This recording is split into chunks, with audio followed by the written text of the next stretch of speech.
Hey everyone, Gil here at graymanprepping.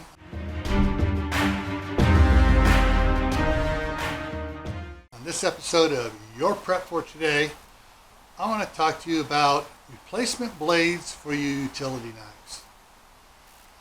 And some people are going, I got regular knives, I got my nice sharp knives, blades and stuff, I don't need utility knives.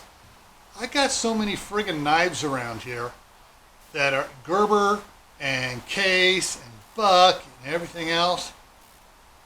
I even have several old-timers, multi-blade old-timers. Guess what I carry 99.9% of the time? A utility knife. Why? Because this works for just about anything I need to do. And it's easy. It opens up. Nice one.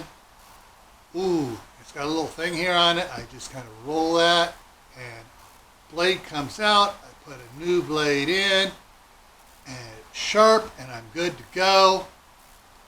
And it's a time saver too.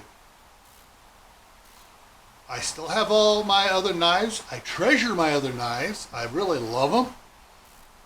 But for daily use and abuse, a utility knife is the way I go. Because hey, if I damage the blade, new blade, that easy. It also makes me think a little bit before I start using a knife improperly. Okay, so before I take off, I'm going to put a link to my other channel where I have a bunch of preparedness videos before I fire this channel back up, and that would be Camp Patton Family Compound right here. I'm going to put a link to a playlist that should help you get prepared and help you get your friends prepared too. Why? Well, this is why.